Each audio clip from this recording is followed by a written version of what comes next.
like to share my alignment philosophy in doing my TKR for the last 7 years that I have been doing it, and why I've kind of converted to this alignment philosophy. So on the left of you is a mechanical knee. When you look at it, you just look at the joint line slope, and on the right side is the kinematic knee and the joint line slope there. So just focus on that. That's me. So at the end of my presentation, I will kind of like to share the alignment philosophy of why I have changed, what are the basis of it, how to execute it, and what are the different alignment philosophies that is being practiced now in using a robot or without the robot. Now remember, we are familiar with this scanogram picture where the center of the hip going to the center of the knee to the ankle. Now, irrespective of where the leg is placed in wide abduction to adduction, that line does not change. That is what we are targeting. Compared to that, when you look at this scanogram, where when you are standing with the hip, knee and ankle, where the foot is under the hip in a stance phase, then the joint line is sloping medially in majority of our cases.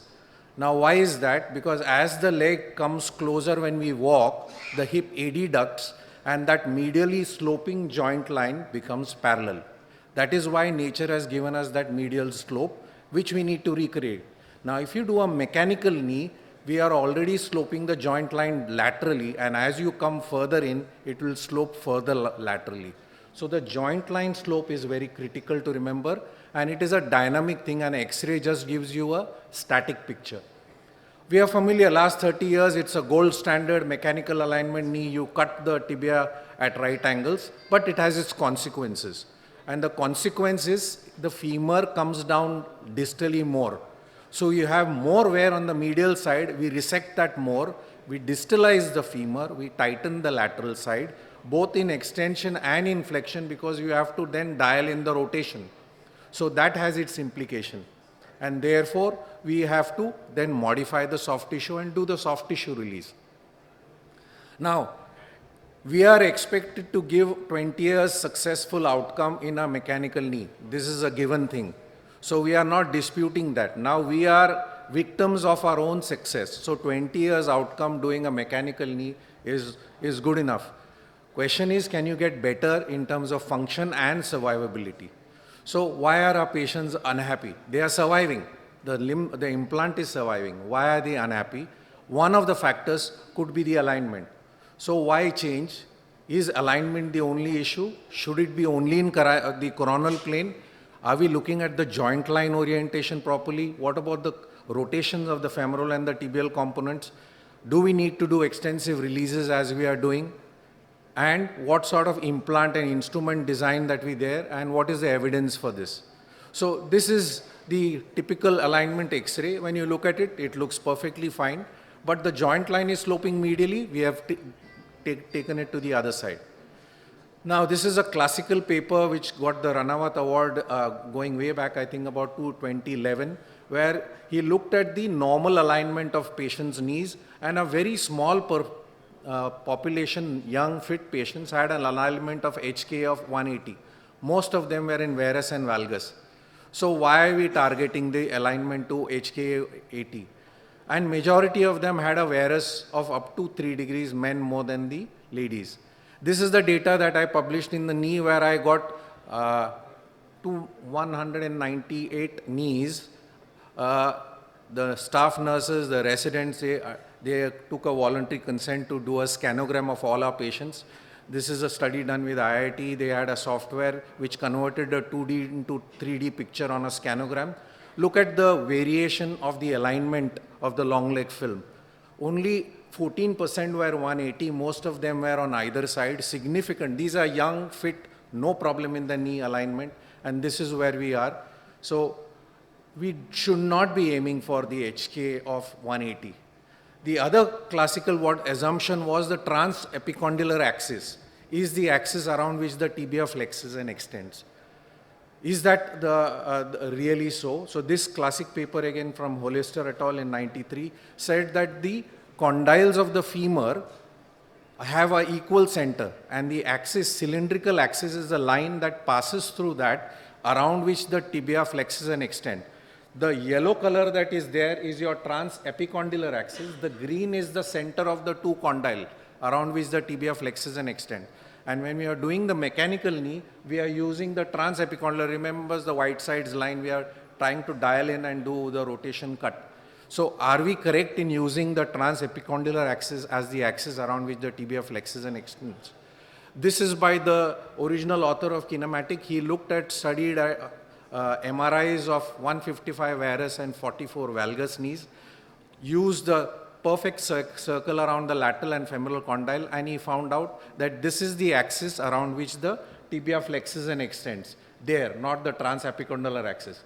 The magenta color is the axis around which the patella flexes and extends, which is proximal and anterior to the transcondylar axis. And the yellow line is the line around which the tibia rotates. That line is perpendicular to the previous two lines. So this is the kinematic concept that we are talking about. Now, do we need a multi-curve radius? Now, that was a philosophy for a transepicondylar axis. If you have a single radius, that means the distal thickness of the femur and the posterior thickness is the same, then getting up and sitting up from the chair, getting out of chair will be in theory better. So if you have an implant which is going away, then you're getting up. Remember your true lateral shoot through, the offset, this offset is what should be looking for. So if you shift this, if you are using an anterior referencing femoral component, you'll resect more, and then the femoral component will shift anteriorly, will have a problem in getting up from sitting position. The third thing is that we assume is balancing is good. Equal flexion and extension gap. But is that something that is normally seen? On the picture graph here, on knee flexion, the lateral side is much more looser than on the medial side. As scopist, you will know that on getting into the lateral side is easier. So we are talking about 2-3 millimeter laxity on the lateral side. What about the rotation? When you flex and extend, there is very little movement on the medial side. So remember, the knee is not translating much on the medial side, but laterally it is going internally and externally. So when you flex the knee, the tibia internally rotates and the femur rolls back at the back. And when you extend the other way, it happens. So a lot of translation is happening on the lateral side and it is pivoting on the medial side. Something to remember. And you look at it, this is a very good paper which shows that in extension, there is isometry medially and laterally. The moment the knee flexes on the lateral side, the nature has given a laxity to allow that rotation. So can we reproduce the same? So remember, when we flex, the tibia extends, and only because of the laxity that is there, you're able to kind of get up for proper rotation. So the other thing that we have been taught is you should not go deep on resection of the tibia, because otherwise the tibial component will sink. Again, that has not been proven so. How many of us are familiar with the coronal plane classification in terms, so this factors in the varus and valgus as well as the joint line slope. Now, these are the broad classification. Most of the population lie here. So here, there are two factors. One is the joint line obliquity, means the joint line is going down medially. The second line is where the joint line is neutral. And the third is where the joint line is going upwards. Most of the knees are here, depending on the calculation, whether it is varus, neutral, or valgus. So let's look at this paper. Again, I would recommend you have a look at it. They looked at the normal population, and this is the arthritic population. So the joint line orientation in the axis doesn't change much in the healthy population and the patients who are going for a total knee replacement. So this is the orientation of the joint line. We are trying to do it in this orientation. So the assumption is, if we can replace the worn out cartilage. Now, when we have an arthritic knee of 10 to 12 degrees, all that is happening is we are losing 2 millimeters of the cartilage only. If you replace that, you've got a pre-arthritic femoral component, and that's the basis of the kinematic knee. So this is a resection technique. We measure, just a case example, varus. That is the black line that I'm showing is how I resect the tibia in line. The femur is mathematical, so you look at the where you resect. This is the AP offset measurement. This is a resection of the distal femur based on the calculating the wear with the caliper you measure. So I am resecting 6 millimeter on the medial side, 8.5 on the lateral side, calculating for 1 millimeter of the saw. So what happens is 6 plus 2 millimeter of wear, 8 plus 1 millimeter for the saw, 9. The same 8.5 on the lateral side, which is not worn, 1 millimeter for the saw, 9. And my distal thickness of the femur is 9 millimeter. So I have reconstituted the femur in a kinematic fashion, and the tibia is something that I have to match with. I don't give any rotations to it because remember it's a kinematic knee, it is a posterior referencing knee. All I have to resect is 8 and 8 on this side because my femoral component is 9. So 8 and 8 plus 1 millimeter for the saw, that is 9. So I am resurfacing, true resurfacing of the kinematic knee, and therefore I can get a proper alignment. And the tibia is, so this is the measurement that I do. And in the tibia, I have to cut parallel to the joint line.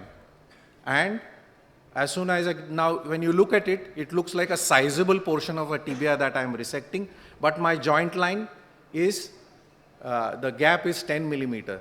In flexion, as I have shown you, in extension it's a tight gap. In flexion, there is a 2-3 millimeter of play, which I feel is a good rotation to have. This is the AP offset measurement. This is your standard preparation, and this is my work chart, which shows that my flexion and extension gap is 10 millimeter. So this is how the X-ray looks. At first, it looks as if it is going to go down, and my planning also shows that it is going to go laterally. The joint line slope is restored. So this is what I'm aiming for. If you do a mechanical, what will happen is the CPAC classification will go from 1 to 8. 1 to 8. Whereas actually they should be 1 to maybe 2. This is another one where the CPAC classification shows after a mechanical knee, the classification, it is gone from 1 to 7.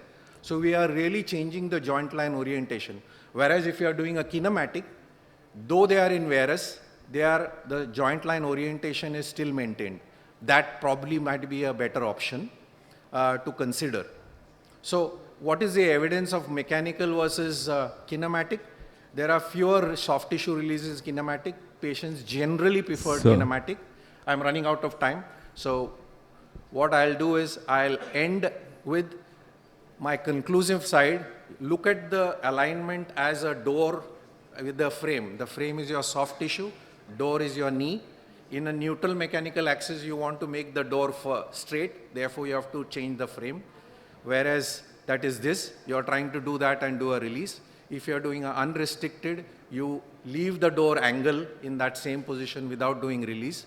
In a restricted, you want the joint to come HK plus or minus 3 degrees, you do little release with technology. In a functional alignment, you do the same thing, but it is an extension of a mechanical knee.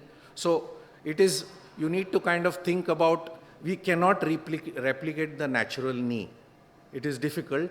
Because we are putting an implant, we are sacrificing the PCL. So that's something to be kept in mind. Having robot is a good thing. Long term, we don't know what is the benefit of that.